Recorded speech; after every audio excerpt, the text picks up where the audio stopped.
मैंने पहला अपना चैम्पियनशिप खेला था 2015 में। सो वहाँ पर मेरा मतलब सिल्वर मेडल आया था, तो मुझे ऐसे बुरा लगा कि यार मेरा गोल्ड मेडल क्यों नहीं आया। उसके बाद से ही जर्नी स्टार्ट हो गई। मेरे क्लब में मैं अपने मतलब जो पार्टनर्स होते हैं उनके साथ मैं करती हूँ आर्म रेसलिंग।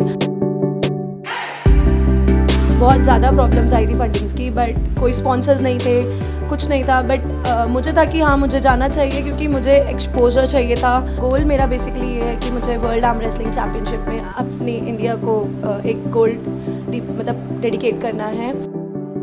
मेरे फादर मेरी मदर मुझे इतना सपोर्ट करते हैं। माई मदर इज़ लाइक, जब मेरे चैम्पियनशिप आती है शी यूज़ टू मेक मतलब कुछ भी न्यूट्रिशन, वो मुझे उनको पता होता है कि इसकी टाइमिंग ये, इस टाइम पे ये बना देते हैं, इस टाइम पे ये बनाते हो। मतलब मेरी मदर मुझे मतलब बहुत सपोर्ट करते हैं। तो I am blessed to have parents like that कि जो मेरे को सपोर्ट करते हैं हर चीज़ में।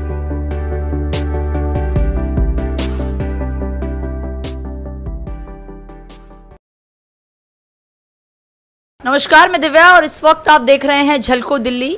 आज हम आपको एक ऐसी शख्सियत से मिलवाने वाले हैं जिन्होंने अपनी ज़िंदगी में बहुत कुछ अचीव कर लिया है। अक्सर कहा जाता है कि महिलाओं की कलाइयाँ पुरुषों की कलाइयों से कमज़ोर होती है, लेकिन आज जिस महिला से हम आपको मिलवाने वाले हैं वो पुरुषों की कलाइयाँ तोड़ भी देती हैं और ज़रूरत पड़ने पर मोड़ भी देती है।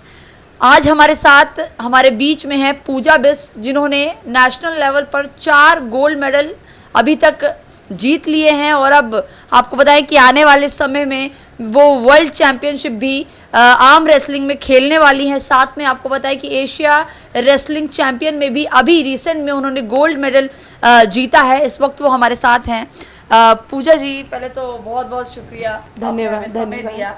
अच्छा, पहला सवाल आपसे यही है कि कैसे आपने इतने समय में इतना कुछ अचीव किया है? एक्चुअली मैं शुरू से ही आर्म रेसलिंग, शुरू से ही गेम्स, सब चीज़ों में मेरे को बहुत शौक था। मतलब मेरे पापा मुझे बोलते थे जब मैं छोटी थी, तो वो मुझे बोलते थे कि हमेशा फ़िट रहने के लिए कोई ना कोई गेम में रहना चाहिए। तो मैं शुरू से पहले ताइक्वांडो खेलती थी, स्कूल में भी और कॉलेज में भी। फिर स्कूल में मैं हैंडबॉल भी खेलती थी। 2015 में मेरे दोस्त ने मुझे बोला कि आर्म रेसलिंग ऐसे एक स्पोर्ट होता है और यू शुड कम देयर, मतलब आपको आना चाहिए और आपको खेलना चाहिए क्योंकि आप बहुत स्ट्रॉन्ग हो।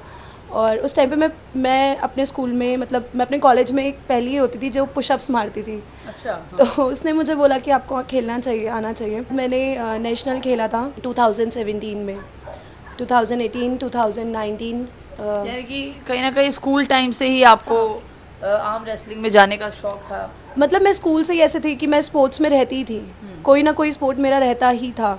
तो ऐसे ही मैं तब से खेलती रहती थी, कुछ ना कुछ मतलब मेरा रहता था। मैं कभी वर्कआउट करती थी, तो मतलब आफ्टर ग्रेजुएशन मैंने वर्कआउट भी स्टार्ट कर दिया था अपना। तो बचपन से ही ऐसे शौक था मुझे। अच्छा, अभी आपने रिसेंट में जो ये गेम खेला है एशिया रेसलिंग चैंपियन में आपने गोल्ड लिया है, ये कहाँ पर हुआ था? ये सेलंगौर मलेशिया में हुआ था, और वहाँ पे पैराडिगम मॉल है, उधर ये चैम्पियनशिप हुआ था। सो ये चैम्पियनशिप था, मतलब इसमें सिलेक्शन था। गोवा में हम लोग का नेशनल्स हुआ था, वहाँ पर इसका सिलेक्शन था। तो मेरा अभी सिलेक्शन वहाँ पर हुआ था मई में। एक्सपेक्टेड नहीं था कि मैं जा पाऊँगी, क्योंकि मेरे पास मेरा पासपोर्ट भी नहीं बना हुआ था तब तक।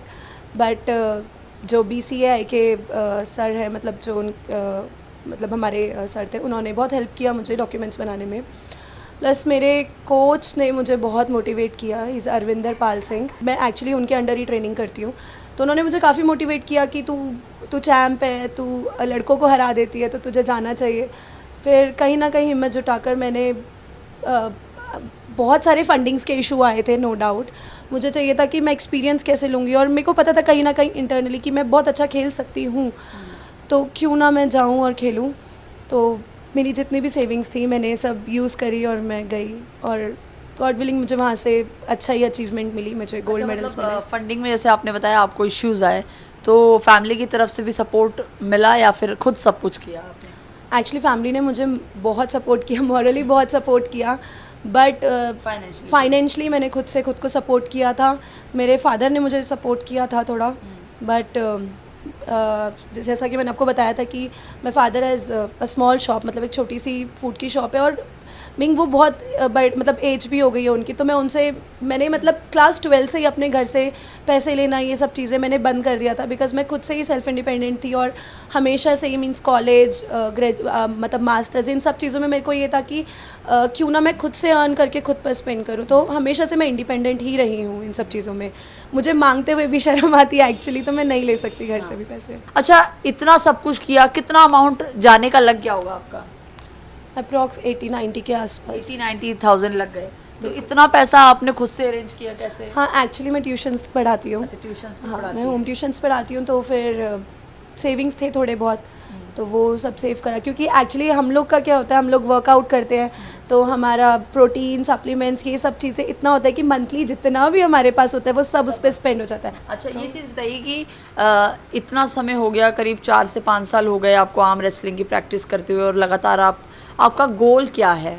गोल तो मतलब ऐसे होता ना, कभी ख़त्म नहीं हो सकती। मैं चाहती हूँ कि मैं अभी जाऊँ फ्रांस और मैं खेलूँ वहाँ पर, और वहाँ से एक गोल्ड मेडल लेके आऊँ, बिकॉज आज तक कोई भी लड़की आर्म रेसलिंग में गोल्ड मेडल नहीं लेकर आई है। मेरा ये सपना है कि मैं खुद मतलब मैं जाऊँ, और मैं मतलब मेरा बचपन से ये सपना था कि मतलब कहीं ना कहीं मेरे को गोल्ड मेडल लाना है, अपने कंट्री के लिए रिप्रेजेंट करना है अपनी कंट्री को। तो बस वही मेरा एक गोल है। अच्छा, किसी को एडमायर करती हैं, स्पोर्ट्स एथलीट को देखकर किसी को देखती हैं? मैंने बचपन से ना खुद को देखा है, तो I admire my self only. अच्छा, कोई बॉलीवुड कैरेक्टर जिसको एडमायर करती हो, जो आपको अच्छा लगता हो? हाँ, मैं अगर फिटनेस के मामले में देखूँ तो मैं अक्षय कुमार को एडमायर करती हूँ। मतलब ही इज़ वेरी फिट, मतलब इस एज में भी वो बहुत फिट है, तो यस। अच्छा, उनको देखती हैं। अच्छा, और कुछ आपकी हॉबी क्या है? खाली टाइम में आप क्या करती हैं, कुछ बताइए। मुझे ट्रैवलिंग करना पसंद है। I am a solo traveller. मैं अकेले जाकर एक्सप्लोर करना मुझे पसंद है। मैं पहाड़ों में जाती हूँ, मतलब मेरा हर एवरी ईयर मेरे को होता है कि कहीं ना कहीं जाऊँ, क्योंकि पहाड़ मतलब मैं बिलोंग करती हूँ उत्तराखंड से, तो पहाड़ मतलब मेरे दिल के बहुत करीब है। तो मेरे को पसंद है वहाँ जाना, खाली समय पे अकेले बैठना, सोचना कि मुझे अपनी लाइफ में और क्या करना है। क्योंकि आप किसी से पूछना या फिर किसी के साथ बैठकर वो चीज़ डिस्कस नहीं कर सकते जो आप अकेले बैठकर डिस्कस कर सकते हैं अपने साथ। इसका वो वेट कैटेगरी क्या होती है जब आप खेलती हैं उसको? अभी मैंने लास्ट वेट कैटेगरी खेली थी 63 केजीज़ 63 में। kg, हाँ, बट मैं 60 केजी की थी, लेकिन 63 में मैंने खेला था, क्योंकि ऐसे होता है कि 52 टू 57, 57 टू 63, 63 टू 70, लाइक ऐसे वेट कैटेगरी 67 चलती रहती हैं। सो अभी मेरा जो रीसेंट अब जो नेक्स्ट मेरा आने वाला है चैम्पियनशिप, उसके लिए मुझे वेट थोड़ा रिड्यूस करना पड़ेगा। मुझे 57 कैटेगरी में खेलना है। अच्छा, 57 कैटेगरी में आने वाले समय में जो फ्रांस में होगा वर्ल्ड चैंपियनशिप। बिल्कुल, हाँ जी।